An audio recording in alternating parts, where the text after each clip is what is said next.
Good evening. Welcome to the Dallas Jazz Foundation and the Irvay Theater's Candlelight Jazz Series, featuring the music of Grover Washington Jr.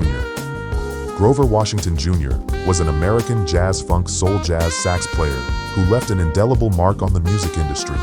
His music continues to inspire and influence generations of musicians and fans alike. Washington's unique style blended elements of jazz, funk, and soul to create a sound that was truly his own. His legacy lives on through his timeless music. This evening will feature premier jazz sax player Fulton Turnage, who is known for his incredible talent and skill on the saxophone, along with the Irvay All-Star Band. Our band members include the top players in the local Dallas jazz scene: Frederick Nicholson on bass, Todd Parsno on guitar, Norman Williams on keys, Eric Morgan on drums, and Len Barnett on percussions. Sit back and enjoy this musical experience.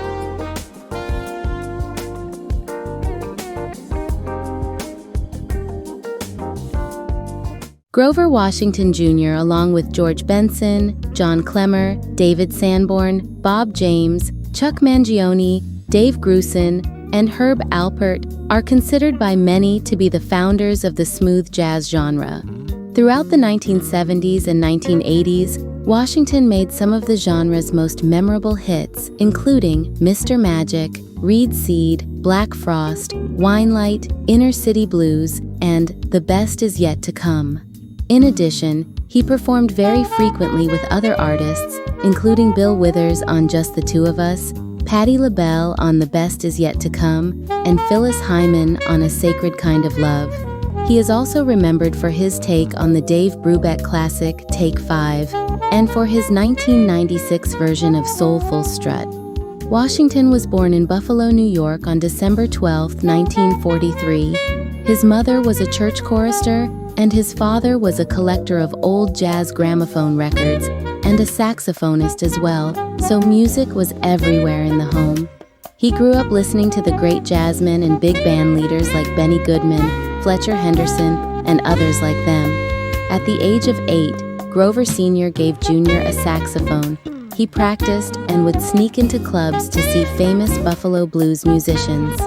His younger brother, drummer Darrell Washington, would soon follow in his footsteps. He also had another younger brother named Michael Washington, who was an accomplished gospel music organist who mastered the Hammond B3 organ.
are sort of making the classics accessible, like, to everybody. And I think that we'll be showing them just how close the music is, because it isn't that much of a jump from classical to jazz or classical to the blues. It's all from the same wellspring.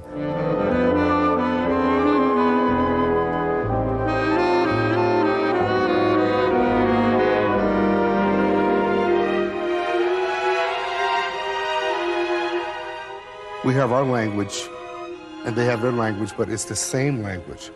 And we just came together, and it was like a marriage. It was like a partnership, and I hope that the music is a lot better because of it. We tried to keep the integrity of the song the way that it was done, and we had like a little departure, like a little off-ramp in it, where we go like to different musical neighborhoods and always come back like to the original feel of the song.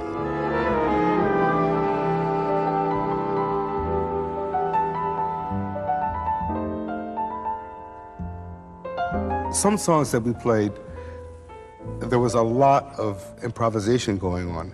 Some, it was just like a call and response between the orchestra and myself.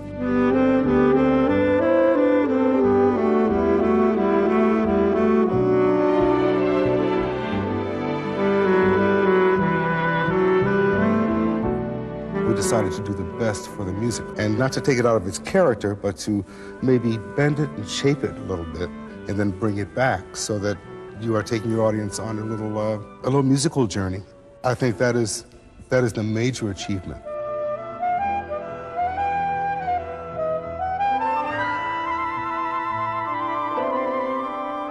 I think you're going to be pleasantly surprised at the comfort in which this music will put you in.